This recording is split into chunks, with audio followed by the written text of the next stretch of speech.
Votre programme d'information avec l'UIL, l'Université internationale de Libreville, le fleuron de la formation universitaire en Afrique.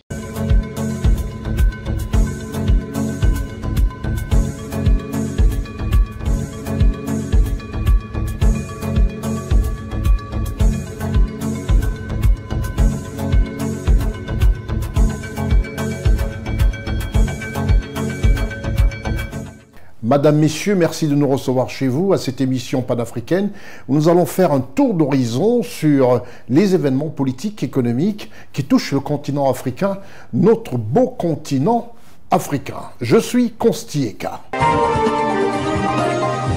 Dans ce programme qui nous emmènera au Gabon, en Côte d'Ivoire, au Ghana, au Bénin, aux États-Unis, parce que là-bas, notre collaborateur James Smith nous ramènera beaucoup d'informations et surtout des images sur l'Assemblée générale des Nations Unies du côté de New York. Nous parlerons aussi du Cameroun, de la RCA, la puissance africaine, et du Congo. Restez des nôtres.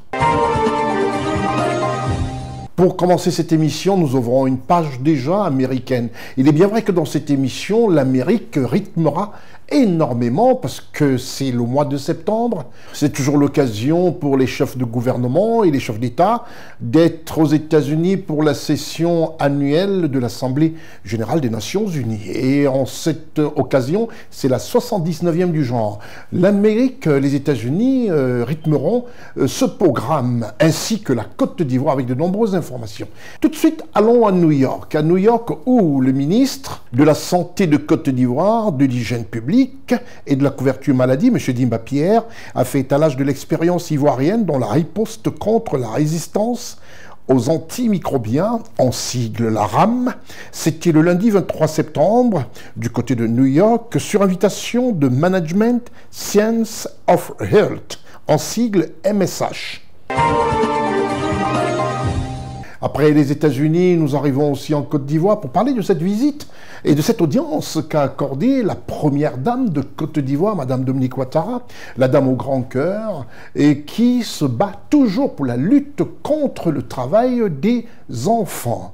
Madame Dominique Ouattara, très active dans la lutte contre le travail des enfants en Côte d'Ivoire, la première dame de Côte d'Ivoire et présidente du Comité national de surveillance des actions de lutte contre la traite des enfants, a reçu le 25 septembre 2024 une délégation de l'entreprise Hershey afin de faire le point sur l'avancement du partenariat entre sa fondation et cette entreprise. Tout est en l'honneur pour la première dame de Côte d'Ivoire, présidente de la Fondation Children of Africa, et qui lutte contre le travail des enfants. On se retrouve juste après la réclame. Nous allons faire un tour au Congo, nous allons parler de ce navire hôpital chinois qui est stationné au Congo. Mais avant son arrivée au Cameroun, nous allons vous présenter ici le communiqué du ministre de la Défense de la République du Cameroun, à savoir le ministre chargé de la Défense, voilà, de la République du Cameroun, qui déjà communique sur l'arrivée de ce bateau chinois qui accoste en ce moment au Congo et qui sera très bientôt au Cameroun. On écoute ce communiqué bilingue. Communiqué MINDEF numéro 7309 du 20 septembre 2024. Sur très haute instruction du chef de l'État, chef des forces armées, le gouvernement camerounais accueillera le navire hôpital chinois Peace Ark du 7 au 14 octobre 2024 au port autonome de Douala. Les services médicaux ci-après seront offerts gratuitement. Opérations chirurgicales, maladies infectieuses et chroniques, pédiatrie, soins dentaires et bucco-dentaires, ophtalmologie, orthopédie et gynécologie obstétrique. L'enregistrement des patients est actuellement en cours dans certaines structures sanitaires de la ville de Douala, notamment Hôpital militaire de la région numéro 2, Hôpital général, Hôpital Akintini de Douala, Hôpital gynéco-obstétrique et pédiatrique.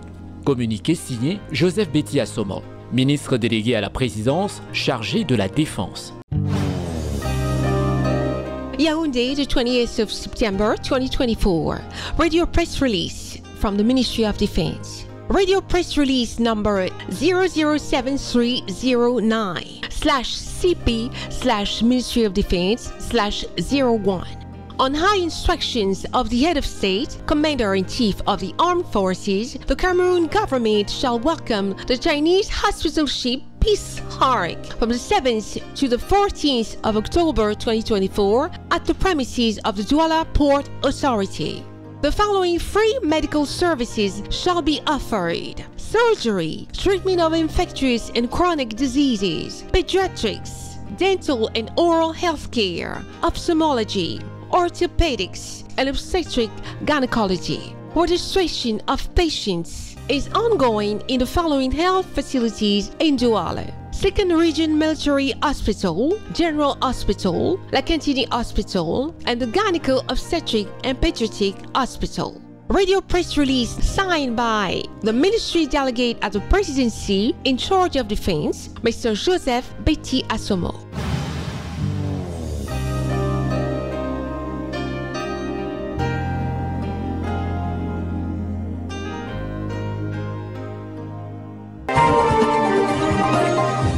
Après ce communiqué bilingue, nous restons dans le pays du président Sassou Nguesso au Congo, où on verra cette visite qu'a effectuée son chef du gouvernement. Le chef du gouvernement congolais, M. Anatole Koliné Makosso, a visité le navire-hôpital militaire chinois baptisé Arche de la Paix. Ce navire-hôpital chinois qui, comme je le disais tantôt, quittera le Congo pour le Cameroun. Reportage Charlotte Abdoulaye, Séverin Tchatchoua, Gérard Richard Gozo, Marcel Bassolé.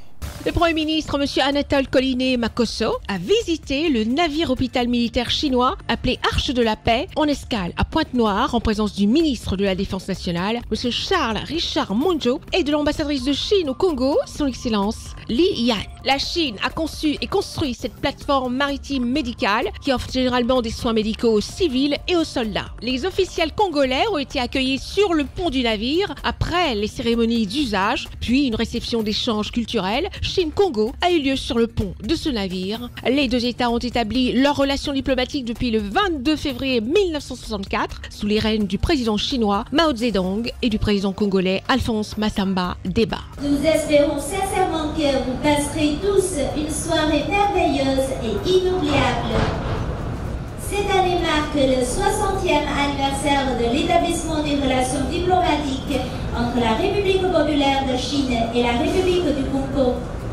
Un degré élevé de la confiance politique mutuelle, une recherche des idéaux similaires et un soutien mutuel ferme entre nos deux pays sont les trois atouts principaux qui ont permis aux relations bilatérales sino-congolaises d'avoir une bonne stabilité et une grande portée. Depuis l'établissement des relations diplomatiques entre nos deux pays, le président congolais Denis Sassou Nguesso s'est rendu 17 fois en Chine, ce qui fait de lui l'un des dirigeants africains les plus souvent en visite en Chine. Nous sommes convaincus que, sous la direction des deux chefs d'État de nos deux pays et avec le soutien solide des services compétents du gouvernement et de l'armée de la République du Congo, la visite et les services médicaux du navire hôpital Arche de la Paix seront certainement un succès complet. Pendant 4 jours, un peu plus de 3220 malades ont été traités. Ces équipes médicales ont assuré des services médicaux à bord et dans des hôpitaux de la place. Le navire hôpital L'Arche de la Paix est venu au Congo avec une mission noble et une amitié sincère qui fera certainement avancer le partenariat de coopération stratégique globale sino-congolais contre vent et marée et offrira de nouveaux 60 ans d'or pour les relations sino-congolaises.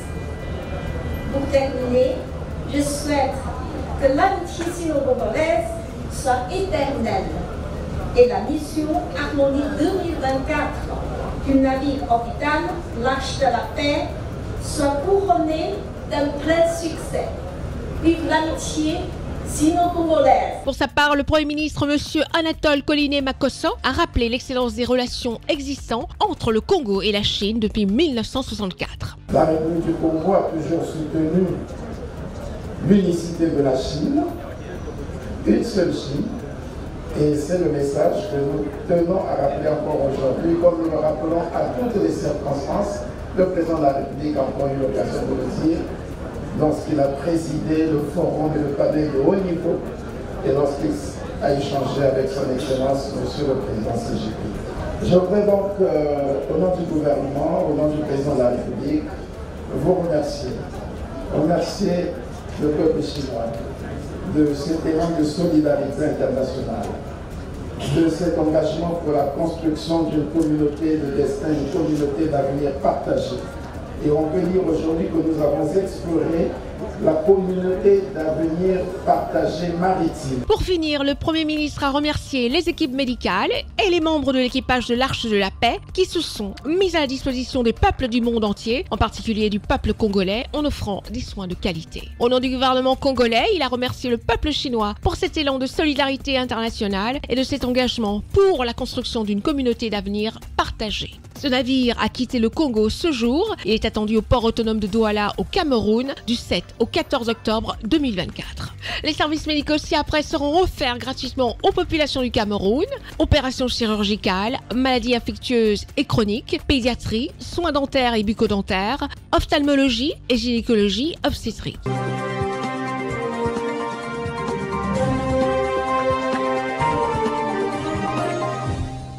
Après le Congo, nous allons tout de suite au pays présidé par son Excellence Faustin-Archange Touadéra. C'est la République centrafricaine. En RCA, on parle de la médaille de l'ONU décernée au casque bleu du Bangladesh par Madame Valentine Rugwabiza, représentante spéciale du secrétaire général de l'ONU en Centrafrique. Reportage Richard Gozo, Charlotte Abdoulaye et Marcel Bassolé.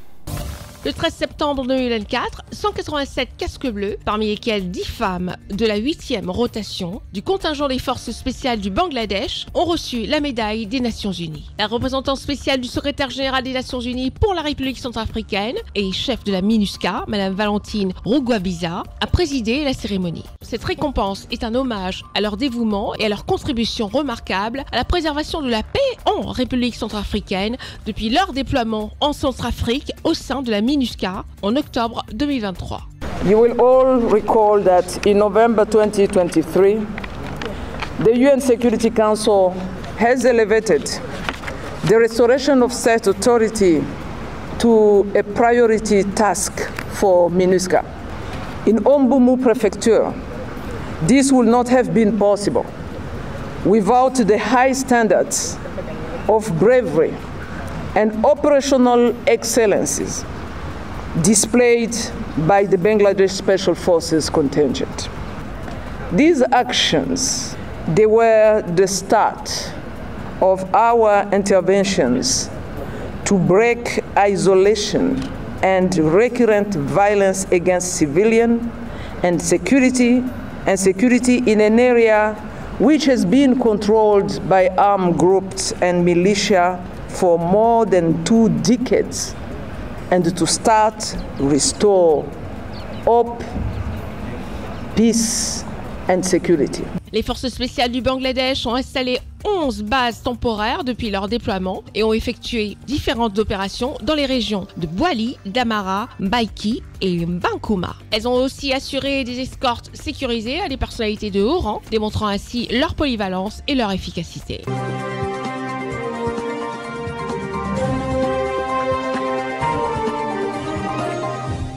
Après cette remise de médaille au casque bleu du Bangladesh, nous allons tout simplement revenir sur ce dont nous avons pris la décision depuis la rentrée des programmes, c'est-à-dire vous offrir un panorama sur 2 pays africains, quand on sait qu'on en compte 54. Et nous avons par le passé parlé de la Côte d'Ivoire, du Congo, on a fait le Cameroun, on est allé aussi parler du Kenya, et dans cette édition, on a décidé de vous présenter 2 autres pays. Nous allons commencer par le Ghana. Reportage Constant Ika, Marcel Bassolé. Le Ghana. Le Ghana, nation d'Afrique de l'Ouest, située sur le golfe de Guinée, est connu pour sa faune variée, ses anciens forts et ses plages isolées, comme celle de Boussoua. Les villes côtières d'Elmina et de Cape Coast comportent des Posoubans, sanctuaires autochtones, et des bâtiments coloniaux et différents châteaux reconvertis en musées qui témoignent du commerce des esclaves. Au nord de Cape Coast, le vaste parc national de Kakoum permet d'emprunter un pont suspendu au-dessus de la canopée de la forêt tropicale. Modèle de démocratie et de bonne gouvernance en Afrique, le Ghana a connu une croissance forte et équilibrée, favorisée par les prix du cacao et de l'or. Ses exportations représentent environ 35% de son PIB en 2022, ses principaux partenaires étant l'Union européenne, la Chine, le Vietnam, l'Inde, l'Afrique du Sud et les États-Unis. L'exploitation récente du pétrole et du gaz contribue à la croissance de plus de 6% en 2018 et 2019, mais ramenée à moins de 1% en 2020 à la suite de la pandémie du Covid-19, tout comme les secteurs agricoles. Notons au passage que le Ghana est le deuxième producteur mondial de cacao et minier et deuxième producteur africain de l'or. Le secteur des services, en forte croissance en 2019, 7,2%, s'est modernisé et représente environ 50% du PIB. Le pays est sorti de la catégorie des pays à faible revenu et fait partie dorénavant des pays à revenus intermédiaires. La bonne santé économique a permis au gouvernement de consacrer son budget au développement des infrastructures, notamment la construction d'un gazoduc financé par la Chine et l'exploitation d'un premier gisement de pétrole. Après une nouvelle alternance démocratique en 2017, la politique de réduction de la pauvreté, dont le taux national a diminué de 31,9% à 23,4% en 2005 et 2017, marque cependant le pas avec un taux d'extrême pauvreté. Le seuil de 2,15 $ par jour d'environ 25% et les inégalités se sont creusées. La reprise économique est estimée à 1,2% en 2023 et l'inflation dépasse 20%. Pays de savane, le nord et le centre du Ghana sont parcimonieusement arrosés par des pluies d'été qui permettent l'existence d'une forêt très clairsemée. Le soubassement, apparent à l'ouest et au nord, est formé de granit et de gneiss et disparaît au centre et à l'est sous une épaisse couverture de graisse. Celle-ci, qui couvre 45% du pays, engendre des paysages monotones de plaines et de bas plateaux. Cet ensemble régional est peu peuplé. C'est un pays rural où se sont développées une civilisation du mil et un élevage pastoral de bovins. La ville la plus importante est Tamale. Il n'existe pas de voie ferrée et le réseau routier est peu dense. Le sud-ouest, qui englobe l'ancien royaume Ashanti, est une région forestière de climat semi-équatorial. Il reçoit entre 1200 et 2000 mm de pluie par an, selon un rythme à 2 saisons des pluies, à 2 saisons sèches. C'est un pays bien peuplé, doté d'une agriculture active, de mines et d'industrie, et équipé d'un bon réseau urbain et portuaire. On y cultive traditionnellement des racines vivrières, manioc, igname, taro et le riz sous la pluie, mais le cacao, qui constitue la principale richesse agricole de la région. La forêt dense est trouée de plantations de cacaoyers, exploités en petites propriétés, la plupart se trouvant en pays Ashanti. Le Ghana est le deuxième producteur mondial de cacao avec 410 000 tonnes en 2000, mais les exportations ont chuté de 241 000 tonnes en 1995 contre 320 000 en 1977. Le sud-ouest est également la grande région minière du pays, grâce à la minéralisation de très vieux plissements. On y extrait de l'or, des diamants, du manganèse et de la bauxite. La plupart des gisements miniers sont compris à l'intérieur du triangle desservi par la voie ferrée Accra, Kumasi, Takoradi. Les principales villes sont Sekondi et Takoradi. Par l'exportation du bois, du cacao et des minerais, Kumasi est la ville universitaire de Cape Coast. Les activités et la population majoritairement rurale se concentrent au sud-ouest de la ligne Kumasi-Tema. L'agriculture du cacao, des tubercules, des céréales et l'élevage bovin et ovin représentent 10% du PIB. Malgré le relatif renouveau de la production de cacao, le Ghana tente de diversifier ses exportations agricoles de fruits, maïs, arachides. Le secteur industriel représente 7% du PIB et continue à s'appuyer sur la production minière. Le pays se situe derrière l'Afrique du Sud pour la production d'or. Le gisement de pétrole de Jubilé, dans le golfe de Guinée, possède des réserves estimées à 700 millions de barils. Son exploitation a commencé en 2010. Les ventes de cacao représentent toujours le principal poste des exportations. Le Ghana en est le deuxième producteur mondial. Mais les recettes se sont réduites en raison de la chute du cours du cacao et de l'or. La Bretagne, l'Allemagne et les États-Unis, les principaux partenaires commerciaux du Ghana.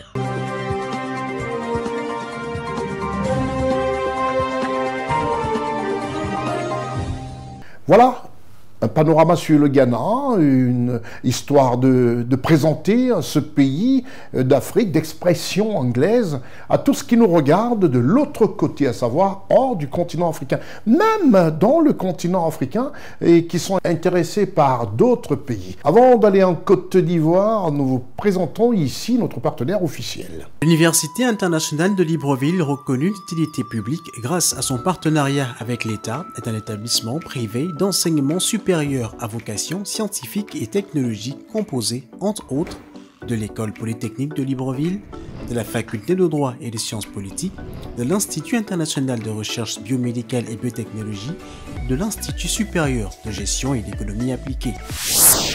Et sa toute nouvelle école de médecine et de pharmacie. Son ouverture sur le monde du fait de ses partenariats avec les prestigieuses universités et institutions internationales lui permettent de s'arrimer à plusieurs systèmes de formation et de délivrer des diplômes reconnus. DUT, licence, ingénieur, master recherche et professionnel, exécutive MBA, doctorat.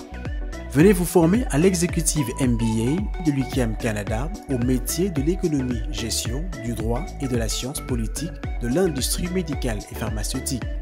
Devenez technicien supérieur ou ingénieur à l'Université internationale de Libreville, le fleuron de la formation universitaire en Afrique.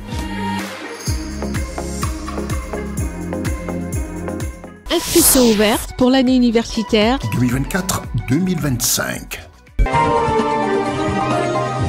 Retour sur notre plateau, nous allons parler de la Côte d'Ivoire. La revitalisation des industries animales et halieutiques est à l'ordre du jour en Côte d'Ivoire. Comme nous le présente ici la caméra d'Ousmane Koulibaly, assisté de l'évité d'Yvonan et de Marcel Bassolé. Le secteur des ressources animales et halieutiques en Côte d'Ivoire connaît une évolution significative. Son ministre de tutelle, sous l'impulsion de M. Sidi Tiemoko Touré, la structuration des filières a été érigée en priorité nationale. Nous avons reçu les explications de M. Yves Toto, directeur des organisations professionnelles et de l'appui au financement. Dès sa nomination à la tête du MIRA, M. le ministre Sidi Tiemoko Touré a fait de l'accompagnement à la structuration des filières une de ses priorités. Mesdames, Messieurs, depuis mai 2023 à ce jour, 6 assemblées générales constitutives et de mise en conformité d'OIA se sont tenues et ont été reconnues par le MIRA. Ces organisations connues sous le nom de OIA rassemblent les acteurs de la production, de la transformation et de la commercialisation de chaque secteur.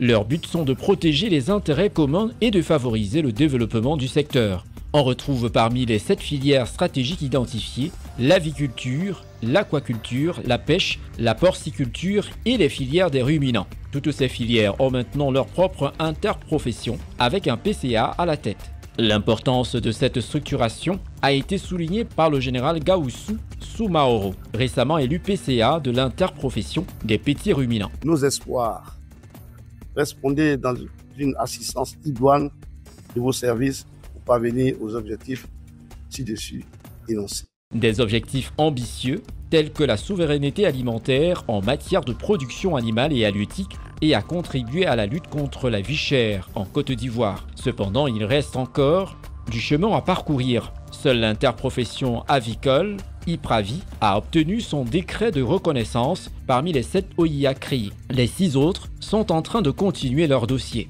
La constitution de ces interprofessions, qui sont en quelque sorte les relais de la politique du MIRA auprès des acteurs, pourront nous aider à mieux faire passer le message et à pouvoir les assister chaque fois que besoin sera. Donc voilà pourquoi c'était important que nous puissions terminer ce processus d'organisation de ces interprofessions et maintenant avoir des interlocuteurs qu'il faut pour pouvoir porter les messages et assister les différents acteurs. La mise en place de cette réforme s'inscrit dans une perspective globale du gouvernement ivoirien, ce qui permet à la Côte d'Ivoire d'atteindre ses objectifs, en mettant en place une structure pour ses filières animales et halieutiques afin de garantir sa sécurité alimentaire et de stimuler son économie.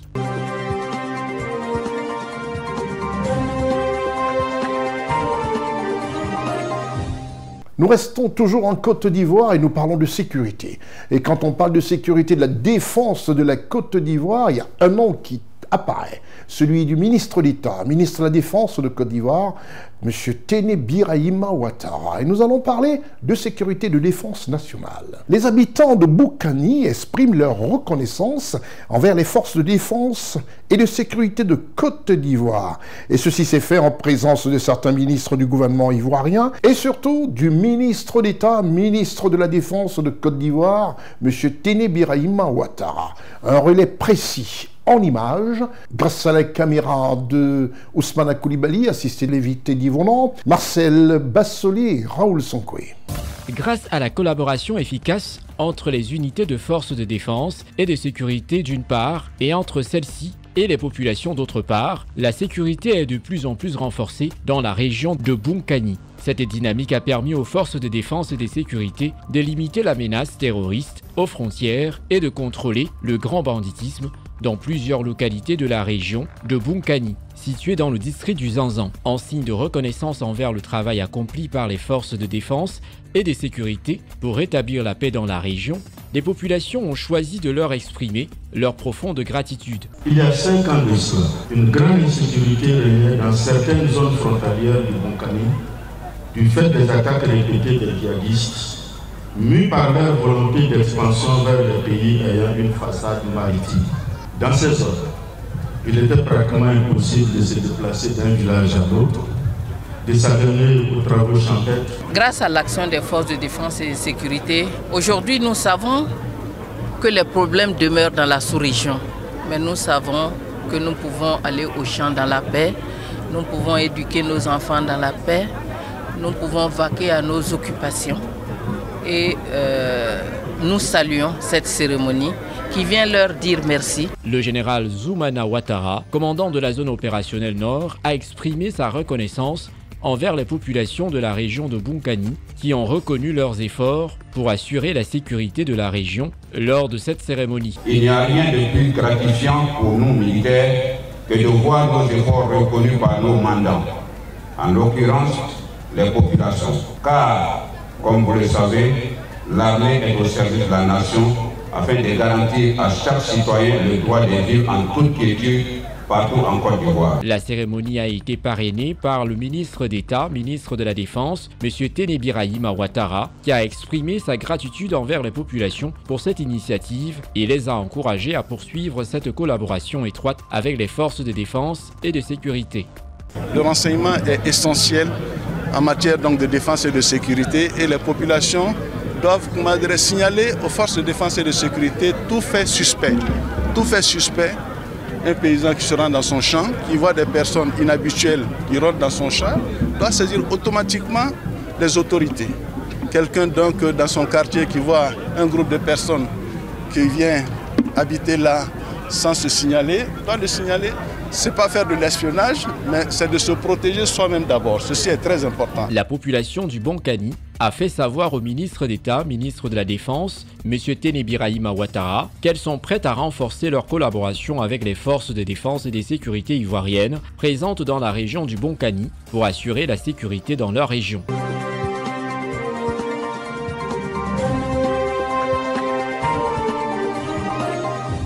Toujours en Côte d'Ivoire et toujours dans le domaine de la défense et de la sécurité des populations.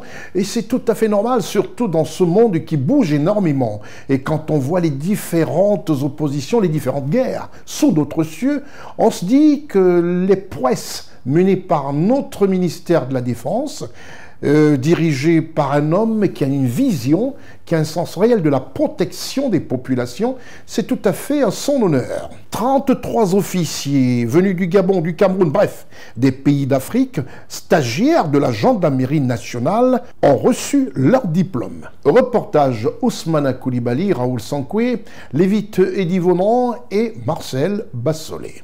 Les 33 officiers stagiaires du 7e cours d'état-major de gendarmerie ont terminé leur formation à l'école de gendarmerie d'Abidjan. Ils sont composés de 19 Ivoiriens et de 14 étrangers originaires d'Afrique de l'Ouest et d'Afrique centrale qui obtiennent leur diplôme après 6 mois de formation. Vous pouvez être fiers des progrès réalisés individuellement et collectivement car vous n'avez pas été avare dans l'effort. Le commandant supérieur de la gendarmerie nationale, le général de corps d'armée, Alexandre Appalo-Touré, remet ses attestations, témoignant ainsi la rigueur et l'excellence de la formation dispensée au 7e cours d'état-major de gendarmerie. Notre participation à cette formation, aux côtés de nos homologues ivoiriennes, s'est déroulée de manière très structurée, avec un accent particulier sur l'apprentissage collaboratif, matérialisé par divers échanges constructifs. Le général de corps d'armée Alexandre Appalo-Touré, commandant supérieur de la gendarmerie nationale, a exhorté ses auditeurs militaires à assurer la protection des institutions de la République et à fournir des protections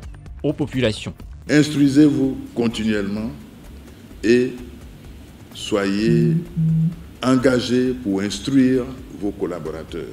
Vous devez les mettre dans une situation physique, mentale, intellectuelle et morale, de sorte qu'ils soient capables de bien utiliser la connaissance qu'ils ont.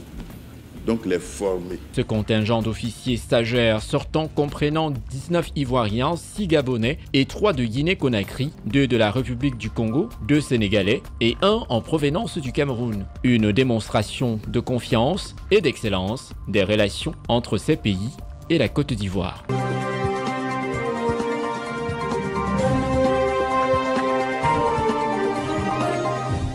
Après la Côte d'Ivoire, nous allons... Ah oui, j'ai failli dire...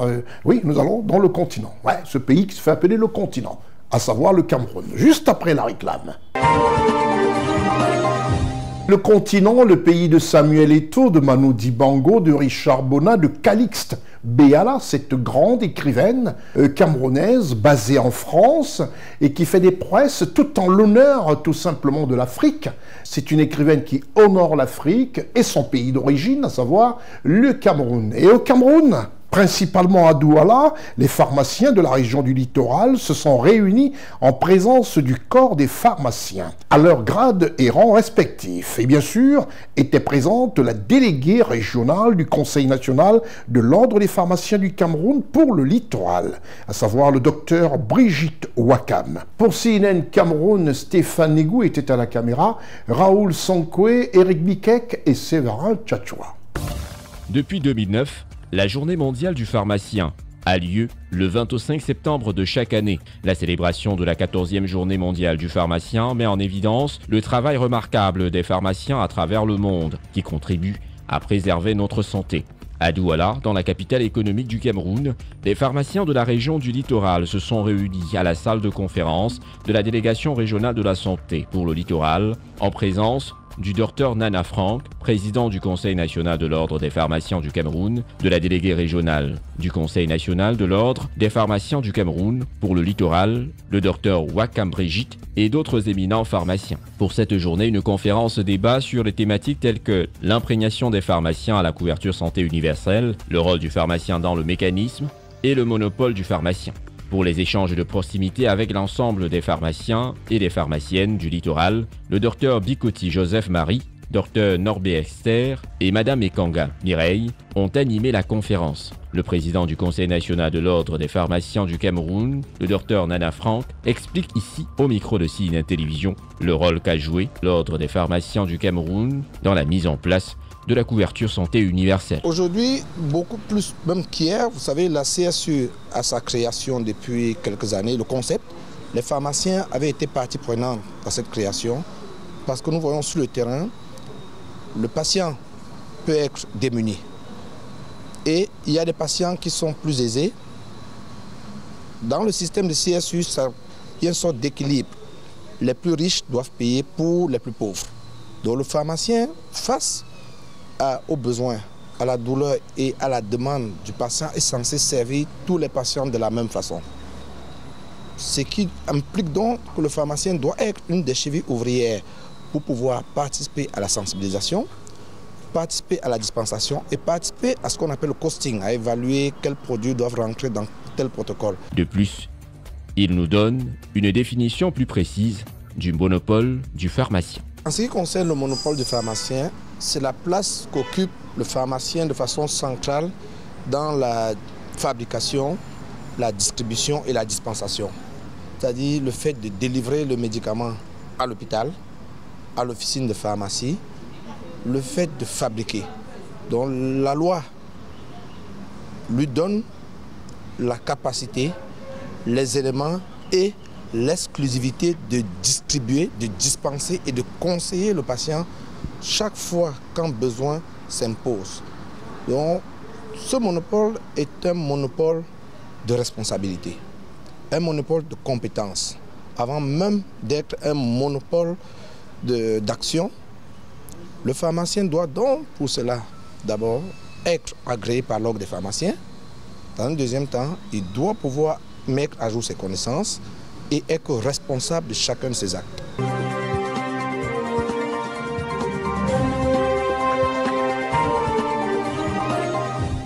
Après le Cameroun où les pharmaciens se sont exprimés, nous allons vous présenter le deuxième pays sélectionné par l'équipe de rédaction de CNN pour vous présenter un tout petit peu les prouesses, à savoir le Bénin. Reportage Constant Ika, Marcel Bassolé.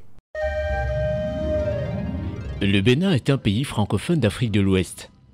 Il est le berceau de la religion vaudou, mais aussi le territoire de l'ancien royaume de Dahomey.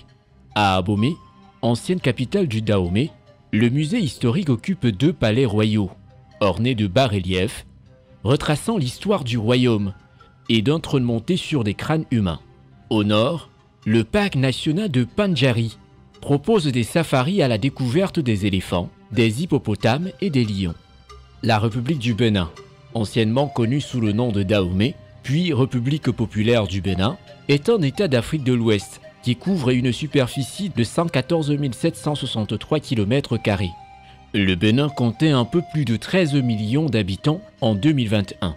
Le pays fait partie des États membres de la CEDEAO et a comme voisin le Togo à l'ouest, le Nigeria à l'est, le Niger au nord et le Burkina Faso au nord-ouest.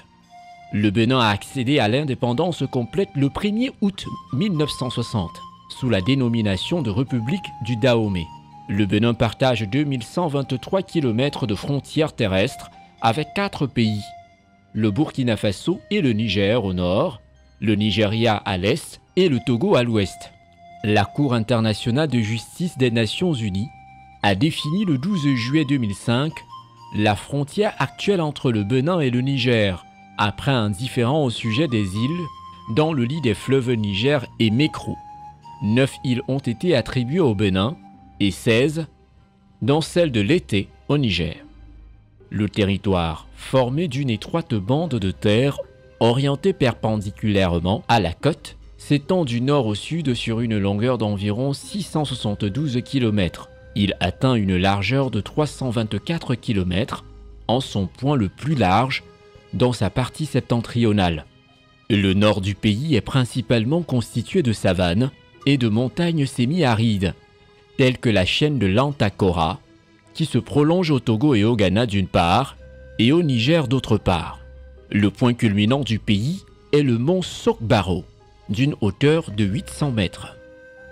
Le sud du pays est constitué d'une plaine côtière basse, parsemée de marécages, de lacs et lagunes, notamment la basse vallée Louémé, la lagune de Porto Novo et le lac Nokoué, une vaste zone humide de 91 600 hectares, reconnue d'importance internationale par la Convention de Ramsar. Le pays est constitué de 2 aires géographiques.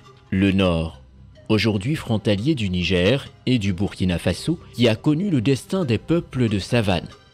Le sud et le centre du pays, qui sont marqués par l'histoire des peuples du golfe de Guinée. On retrouve cette différence dans les qualificatifs d'Afrique des greniers et d'Afrique des paniers. La première fait référence aux greniers de maïs ou de mil que l'on trouve dans le domaine des savanes africaines, comme au Mali, au Niger ou au Burkina Faso. La seconde se situe autour de l'équateur et correspond, en Afrique occidentale, au sud de tous les pays littoraux du golfe de Guinée. Dans ces derniers, en raison du climat équatorial favorable à l'agriculture, rien ne sert d'entreposer, il suffit juste de porter. Le Bénin est une république multipartite. à régime présidentiel, où le président est à la fois le chef de l'État et chef du gouvernement. Le pouvoir exécutif est aux mains du gouvernement, tandis que le pouvoir législatif est partagé entre le gouvernement et le Parlement. Le pouvoir judiciaire est indépendant des deux premiers.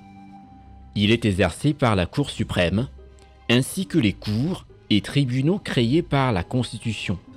La Constitution en vigueur a été promulguée en 1990 et modifiée par la loi numéro 2019-40 du 7 novembre 2019.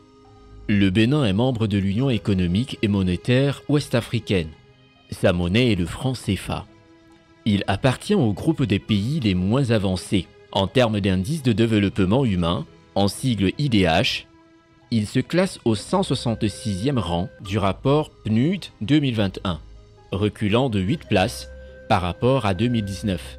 Pour 2020, il se situe au 149e rang sur 190 du rapport Doing Business, qui calcule l'indice de facilité de faire des affaires contre 153e l'année précédente. Pourtant, le taux de croissance, tombé à 2,5% en 2010, le plus bas de l'Afrique de l'Ouest, est depuis 2011 légèrement supérieur à 5%. Mais la croissance, la baisse de l'inflation et le développement des infrastructures ne suffisent pas pour réduire la pauvreté globale, du fait de l'absence de redistribution, de la pression démographique et de la présence d'un secteur informel très important en forte progression depuis les années 1980. Le port autonome de Cotonou constitue l'un des pivots de l'économie béninoise. Cependant, 80% des marchandises importées sont réexportées vers le Nigeria, ce qui rend le pays très dépendant de son puissant voisin.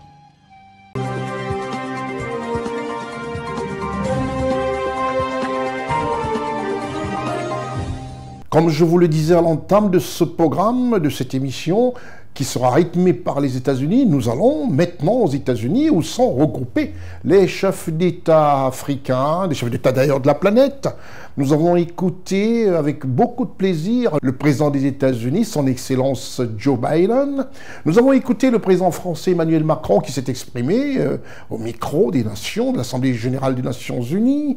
Nous avons écouté de nombreux chefs d'État de la planète et surtout qui ont évoqué le gros et le grand conflit aujourd'hui dans la zone de Gaza, les Palestiniens, les Libanais, les Israéliens.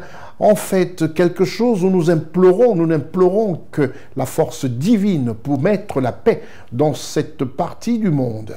Et du côté des États-Unis, où se tient la 119e session de l'Assemblée générale des Nations unies, de nombreuses personnalités y ont été. À cette Assemblée générale des Nations unies, le lieu de rencontre annuel des chefs d'État et des gouvernements, comme je disais tantôt, le Burkina Faso était représenté. Reportage CNN, USA. Avant de se plonger au cœur de la 79e session ordinaire de l'Assemblée générale des Nations unies, le chef de la délégation burkinabé, le ministre en charge des Affaires étrangères du Burkina Faso, a fait un briefing des directives du chef de l'État burkinabé, le capitaine Ibrahim Traoré, à la délégation du Burkina Faso. Le président Traoré a insisté qu'il y ait ce travail préparatoire pour nous permettre d'harmoniser nos vues, nos actions, nos actes autour de ce principe, le principe d'équipe, le principe d'unité, le principe de la casquette Faso. Il est également nécessaire de s'investir dans le changement des paradigmes et la remise en question des stéréotypes auprès de certains partenaires. Les avancées réalisées, les multiples opportunités et potentialités dans différents domaines sont des éléments concrets pour promouvoir la destination Burkina Faso. C'est de dire que oui, nous avons des limites objectives, mais nous avons des capacités, nous avons des potentialités. Donc nous sommes là pour porter le discours de son Excellence, Monsieur le Président du Faso, qui réaffirme notre volonté d'aller vers une souveraineté réelle, notre volonté de construire un Burkina Faso nouveau autour d'ambitions maîtrisées, portées par des politiques publiques en phase avec les aspirations des populations. Le pays des hommes intègres entend bien donner de la voix lors de cette 79e session ordinaire de l'Assemblée générale des Nations unies.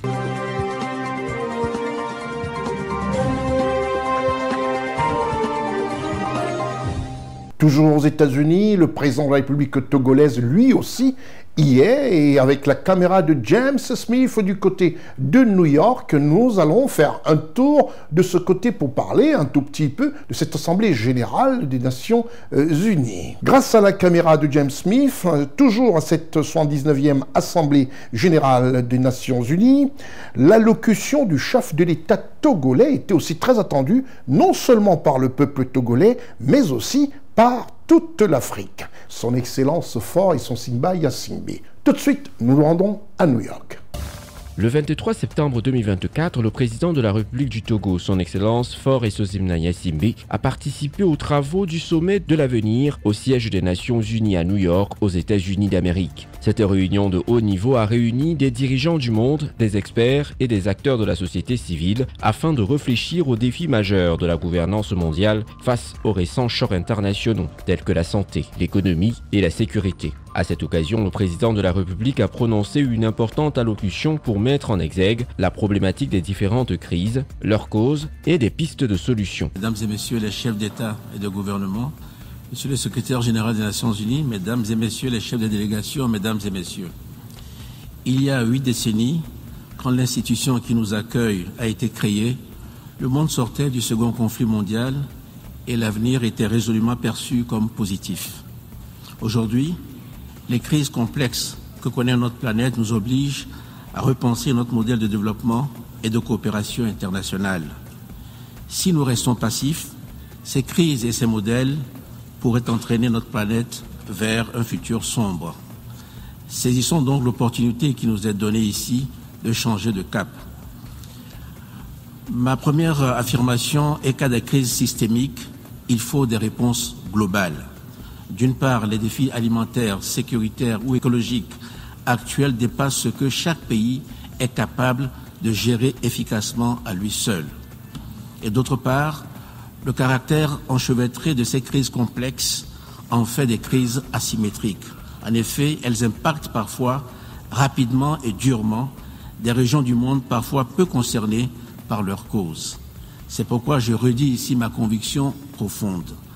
Face à ces menaces globales, il n'y a d'avenir meilleur pour les générations actuelles et futures que dans l'action collective et coordonnée de nos États. Et cette action collective doit se mener à l'intérieur de cadres politiques mondiaux rénovés. Car le multilatéralisme lui-même doit être repensé. La gouvernance de nos institutions mondiales est à de nombreux égards obsolète. Et nos discussions comme nos engagements multilatéraux ont montré leurs limites. Pour trouver des solutions réellement efficaces, un nouveau modèle de coopération internationale s'impose. À ce stade, permettez-moi de dire quelques mots de l'Afrique. Pour regarder l'avenir, il faut regarder vers l'Afrique. L'Afrique va continuer à abriter la plus grande partie de la jeunesse mondiale. C'est là qu'il a le potentiel de développement de marchés le plus fort, notamment les nouveaux marchés du futur liés à l'économie verte ou bleue. C'est aussi là que nous devons expérimenter de nouveaux modèles de partenariat multipartite pour le développement, et notamment avec le secteur privé. Ils sont décisifs pour que nos actions aujourd'hui aient un impact positif et durable. En Afrique comme ailleurs, je pense que l'État doit jouer un rôle central de coordination. Pourquoi? D'abord parce que l'État est le seul garant de l'intérêt de la population tout entière, et aussi parce qu'il est le seul à jouer un rôle visionnaire et protecteur pour les générations actuelles et futures. Au Togo, nous nous efforçons de bâtir un État fort. Nous voyons cet État au centre de toute solution d'aide au développement et humanitaire, en collaboration avec le secteur privé et la société civile. Je constate que malgré les efforts de ces dernières années, l'aide internationale reste trop souvent déconnectée tant des besoins que des capacités des populations qui en bénéficient. C'est pourquoi il faut renforcer le rôle des États africains dans l'aide au développement comme partenaires réellement stratégiques et équitables. La relocalisation des efforts de développement est essentielle et doit être plus profonde. Elle doit être financière mais aussi politique. Enfin, il faut davantage de respect et de représentation pour les États africains sur la scène internationale. Pour que les solutions multilatérales soient véritablement inclusives, elles doivent respecter la dignité et l'égalité de représentation de nos peuples. Nous ne pouvons construire un avenir meilleur que si toutes les voix sont entendues et respecté. C'est aussi cela, ne laisser personne de côté. Excellences, Mesdames et Messieurs, mon pays est prêt à jouer pleinement son rôle dans ce vaste effort collectif pour façonner un avenir meilleur. Nous croyons que c'est en travaillant ensemble, dans un esprit de solidarité et de respect mutuel, que nous parviendrons à relever les défis de notre époque et à offrir à nos enfants un monde plus juste, plus prospère et plus durable. Je vous remercie de votre aimable attention. À cet effet, les États membres de l'Assemblée générale des Nations unies ont adopté le Pacte pour l'avenir à l'unanimité, ainsi que ses annexes, à savoir le Pacte numérique mondial et la Déclaration sur les générations futures. Des documents opérationnels qui visent à renforcer la coopération mondiale pour s'adapter efficacement aux défis actuels dans l'intérêt des peuples et des générations futures.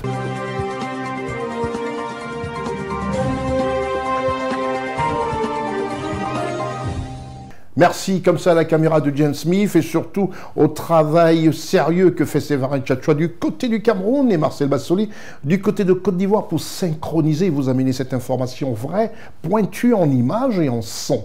Toujours avec James Smith du côté de New York, nous allons aussi vous présenter qu'a fait le président de la transition du CTRI, du Gabon, de ce côté du monde, à savoir aux États-Unis. Nous restons toujours à New York et vous présentons le chef de l'État gabonais, le général Brice Clotaire Oligui Nguema, qui a pris part à l'ouverture du débat général à cette 79e session de l'Assemblée générale des Nations unies. Reportage CNN New York, James Smith. Aux côtés de nombreux chefs d'État et de gouvernement, le président de la transition, président de la République du Gabon, chef de l'État, le général Brice Clotaire Oligui Nguema, a pris part au débat général de la 79e session de l'Assemblée générale des Nations unies qui s'est ouvert ce mardi au siège de l'institution. Au cours de ce débat, dont le thème est « Ne laisser personne de côté, agir pour la paix, le développement durable et la dignité humaine des générations présentes et futures », les dirigeants du monde ont débattu sur des questions d'ordre mondial, notamment les changements climatiques, les inégalités, les crises sanitaires et les conflits entre les États. Excellences, Mesdames et Messieurs les chefs d'État et de gouvernement, Monsieur le Président de la 79e session de l'Assemblée générale des Nations unies, Monsieur le Secrétaire général de l'Organisation des Nations unies, distingués invités, Mesdames et Messieurs, à l'occasion de cette circonstance particulière, je voudrais m'acquitter du convenable devoir, celui d'exprimer mes encouragements au président de la 79e Assemblée générale des Nations unies, son Excellence Philémon Yang, et à tous les États membres pour la tenue de cet important sommet en marge de l'Assemblée générale. Comme tous ceux qui m'ont précédé, je voudrais remercier les coprésidents des négociations pour la réussite des présentes assises.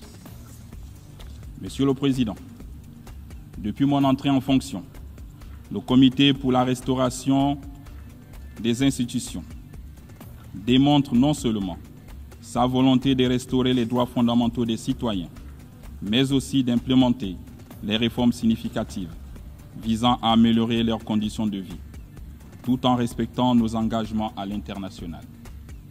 Ce processus, tout aussi inclusif, est une promesse d'espoir qui passe nécessairement par une gouvernance transparente et responsable, renforçant ainsi la confiance entre les peuples et les dirigeants. Cet esprit de restauration nationale n'obère pas notre attachement au multilatéralisme, que nous considérons comme un levier essentiel pour la paix dans le monde. En matière de paix et de sécurité, il apparaît évident, aux yeux de tous, que le Conseil de sécurité doit se réformer pour se mettre en phase avec les réalités et les exigences de l'heure. L'Afrique, qui est aussi le théâtre de cette conflictualité déplorable, doit également prendre une part active à ces réformes. Pour y parvenir efficacement, il me semble indispensable de réformer l'architecture financière mondiale en investissant massivement dans la réalisation des objectifs du développement durable. Dans le souci de ne laisser aucun pays à marge, il importe que tous aient un accès équitable aux ressources financières nécessaires. Cela implique un allègement de la dette et des opportunités de financement concessionnel, telles que la rétribution pour la préservation de nos forêts ou la conversion d'aides nature. La solidarité internationale implique aussi une coopération scientifique et technologique qui favorise l'accès aux données scientifiques et le transfert des nouvelles technologies. Monsieur le Président, plus de la moitié de la population gabonaise a moins de 20 ans. Celle-ci interpelle constamment les gouvernants sur les questions d'avenir. C'est pourquoi j'accueille avec satisfaction notre engagement pour le pacte de l'avenir, à renforcer de façon significative la participation des jeunes au niveau international. Un tel engagement exige un investissement conséquent dans le développement d'un écosystème éducatif international accessible à tous, donnant lieu à l'emploi et à l'entrepreneuriat. Monsieur le Président, distingués invités, Mesdames et Messieurs, je souhaiterais souligner que le pacte de l'avenir se réalise pleinement dans un élan de solidarité, d'action concrète et de pragmatisme. Dans sa marche sereine vers la félicité, mon pays, le Gabon, s'engage à jouer sa partition. Je vous remercie.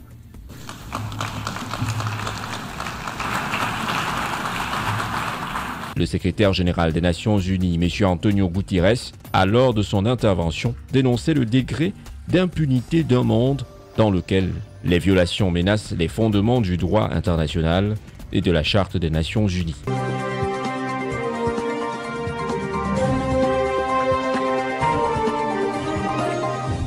Merci à toute l'équipe de CNN, je pense à Sylvie de Boisfleury du côté de la France, je pense à Diane Smith du côté de New York et qui nous rapporte un tout petit peu cette Assemblée Générale des Nations Unies. Et comme vous savez, c'est tous les mois de septembre. Je pense à ceux qui, du côté du Cameroun, CNN Cameroun, avec toute l'équipe sur le terrain, conduite par Stéphane Égou, Gérard Richard Gozo, Séverin Tchatchoua, Eric Biquet, Raoul Sonkoué, Charlotte Abdoulaye. Je pense à l'équipe de reportage en Côte d'Ivoire, Marcel Basselet, Eddy Lévy-Tevronan et Ousmane Koulibaly. Tous ceux qui travaillent pour construire et consolider ce programme qui vous est offert toutes les semaines. C'est l'heure de notre grand format. Dans ce grand format, il est bien vrai que nous avons parlé dans les précédents numéros de la sécurité en Côte d'Ivoire, nous avons parlé aussi du développement, nous avons parlé de nombreuses occupations, pour ne pas dire de nombreux départements, et ce sera ainsi durant de nombreux mois encore. Et nous allons nous focaliser dans ce numéro sur l'agriculture, le département dirigé par le ministre d'État, ministre de l'Agriculture, M. Kobe-Nankwasi Adjoumani. Restez des nôtres, c'est un grand format spécial.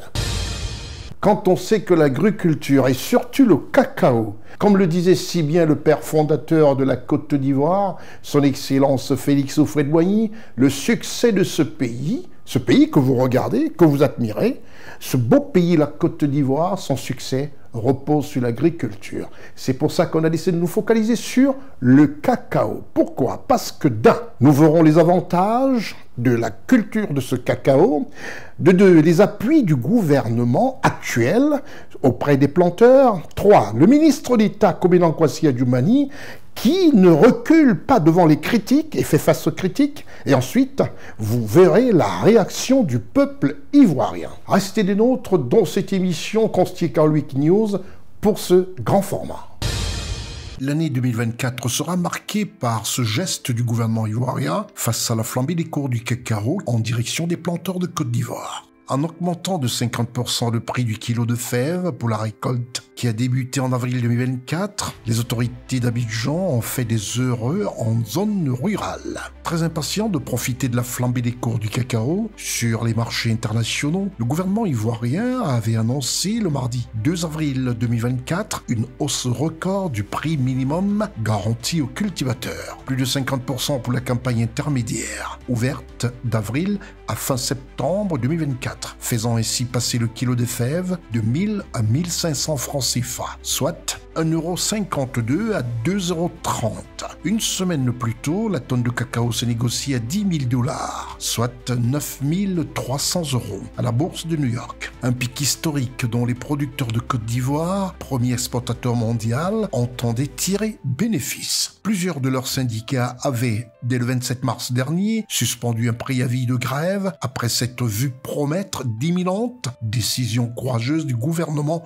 de Côte d'Ivoire. Attendu par les premiers acteurs d'une filière qui contribue à près de 15% du PIB ivoirien, le ministre d'État, ministre de l'Agriculture de Côte d'Ivoire, M. Kobena Nkwasi Adjumani, a vanté un niveau de prix jamais réalisé dans l'histoire de la filière cacao en Côte d'Ivoire. Et par la suite a aussi loué les efforts exceptionnels consentis par l'État de Côte d'Ivoire. Si, de mémoire de cultivateurs ivoiriens, jamais un prix plancher aussi élevé n'avait été atteint, 3 syndicats de planteurs réunis dans les locaux du Conseil Café Cacao en Côte d'Ivoire, en sigle, le CCC, ont pris acte de l'augmentation de ce prix plancher bon champ, acheté directement aux producteurs. En Côte d'Ivoire, 70% à 80% de la récolte est vendue par anticipation à des exportateurs grâce à des enchères électroniques. Le reste par des ventes spot au comptant dans la foulée de la récolte. Cette demande de réforme a été reprise par les députés du PDCI, RDA, le principal parti d'opposition, qui plaidait pour une révalorisation du prix plancher à 2500 francs CFA, soit 3,81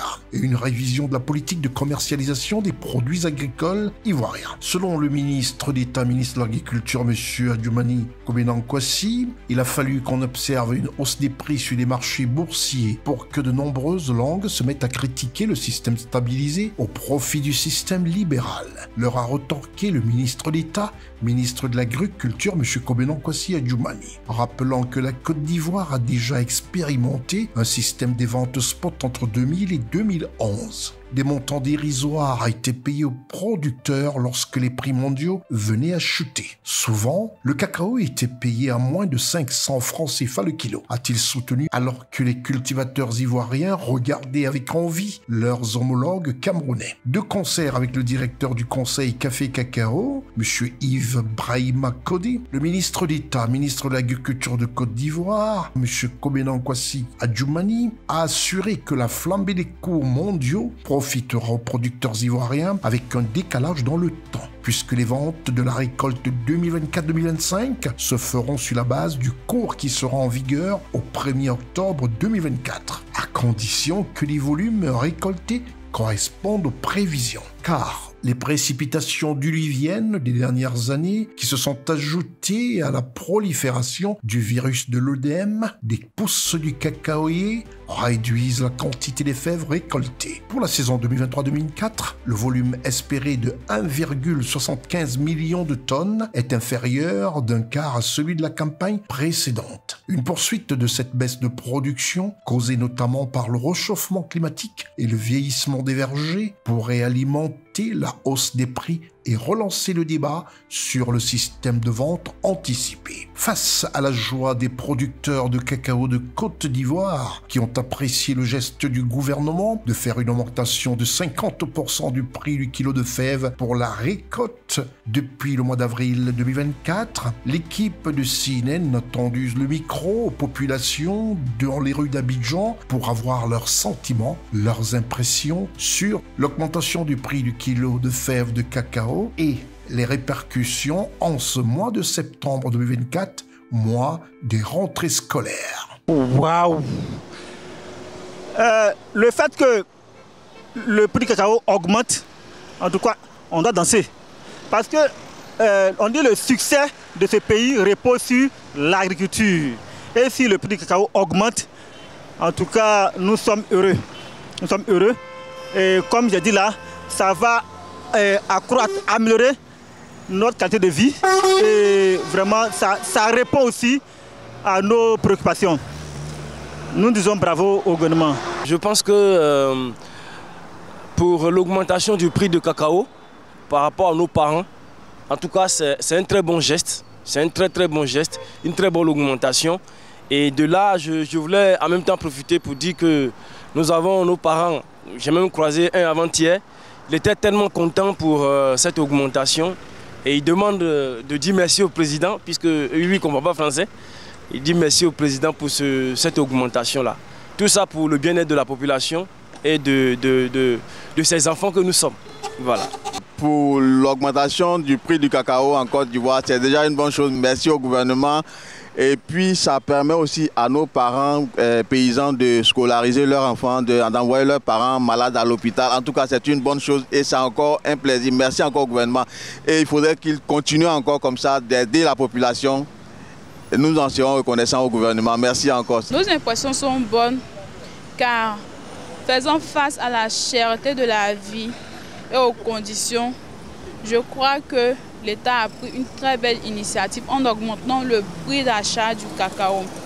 Cela permettra à nos parents planteurs de pouvoir scolariser leurs enfants, d'épargner et de réaliser. Quand on sait que l'économie ivoirienne repose sur le pouvoir d'achat élevé, plus ou moins élevé des paysans, le fait que le gouvernement augmente le prix du café cacao va augmenter leur pouvoir d'achat et l'économie ivoirienne ne pourra que mieux s'en porter. Le gouvernement a augmenté le prix du cacao de nos parents. Je pense que c'est intéressant pour les parents. Ce sont des personnes qui font le développement de la Côte d'Ivoire, qui travaillent durement pour apporter leur contribution. Et ils ont besoin d'être aussi heureux. Ils ont besoin d'être encouragés en augmentant les prix du cacao. C'est très important. Mes impressions selon l'augmentation du prix d'achat du cacao par le gouvernement, c'est une très bonne nouvelle pour nos parents paysans, car cela va les permettre de scolariser leurs enfants, d'augmenter leur capital ainsi que celui de l'État et permettre aussi de parvenir à leurs besoins essentiels. Car d'ailleurs, l'économie ivoirienne est basée sur l'agriculture telle que le cacao. Alors cela est une très très bonne nouvelle pour la population ivoirienne et surtout nos parents paysans. L'augmentation du prix du café cacao par le gouvernement est déjà un bon acte. Voilà, on les encourage dans ce sens car ça soulage un peu nos grands-parents paysans, ce qui va leur permettre ce qui les motive déjà à produire encore plus. Et aussi ça va leur permettre de pouvoir épargner par moment et aussi la prise en charge de leurs petits-enfants, surtout au niveau de la scolarisation. Voilà, cette augmentation peut booster aussi la jeunesse au retour à la terre. Voilà, donc on encourage, on remercie le gouvernement déjà pour cet acte et on les encourage à booster toujours ce milieu pour que nous aussi on puisse retenir à la terre. C'est une motivation aussi pour nous. Merci au gouvernement et force toujours à vous. Si le gouvernement a augmenté le prix d'achat du cacao, vraiment c'est une fierté pour la population, surtout pour nos parents paysans, parce qu'aujourd'hui les parents paysans prennent en compte beaucoup de leurs enfants à travers ce métier. Et c'est à eux de bénéficier, au fait. C'est à eux de bénéficier. Mais si eux bénéficient, je pense que la population sera réjouie toujours de ça. Et ça fera aussi moins de problèmes dans le coût de la vie chère. Vous savez, ça, on attend ça depuis très longtemps. Augmenter le prix d'achat des cacao, cela va nous permettre de revenir à l'agriculture ou bien aux cultures du cacao et de laisser un peu les VA. Voilà, parce qu'on était les premiers en café cacao. Lorsque le prix du cacao augmente, ça va initier les villageois à pouvoir s'investir plus et à pouvoir travailler. Et c'est bon, ils n'ont qu'à plus augmenter encore parce que faire du travail champêtre, c'est un peu très difficile. Augmenter le coût, c'est très important pour notre parent du village. Le gouvernement a augmenté le prix du cacao. Je crois que c'est très important. C'est très crucial parce que l'avenir de la Côte d'Ivoire se repose sur l'agriculture. Et le pilier de l'agriculture en Côte d'Ivoire, c'est le cacao. Parce que nous sommes premiers producteurs, donc en augmentant le prix du cacao, c'est très bon pour nos parents paysans, c'est très bon pour le développement de la Côte d'Ivoire, ça a favorisé le développement rural. Ça fait que, je prends par exemple, il y a plusieurs personnes qui quittent les milieux ruraux pour venir en ville. Donc, développer le prix du cacao, c'est très bon pour pour nos parents. C'est vraiment une bonne chose. On l'a appris comme tout le monde. Le kilogramme est monté à 1500. Le cacao est monté à 1500. Voilà, c'est vraiment une bonne chose. Mais ma question, est-ce que ce prix-là, il est vraiment reversé aux cultivateurs, aux planteurs? Parce qu'on a des commerçants véreux, des acheteurs véreux, voilà, qui, par des manières, voilà, abusent de nos parents au village. Voilà, donc le gouvernement gagnerait à organiser ce secteur-là davantage, surtout les coopératives, que tous les planteurs s'associent à des coopératives. Voilà, pour le bien-être des Ivoiriens. Voilà, je pense. Hein.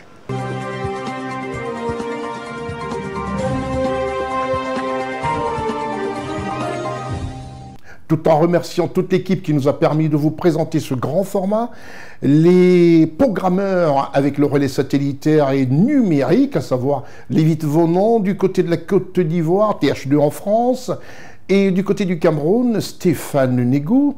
Tout en remerciant tous qui y ont travaillé, je tiens simplement à vous donner rendez-vous au prochain numéro. Mais avant, n'oubliez pas de regarder les rediffusions sur cnntv.ci et en replay sur www.ciwebinfo.net. C'était votre programme d'information avec l'UIL, l'Université internationale de Libreville, le fleuron de la formation universitaire en Afrique. Cette émission est enfin terminée. Nous vous donnons rendez-vous au prochain numéro. Je suis Consti Eka. Au revoir.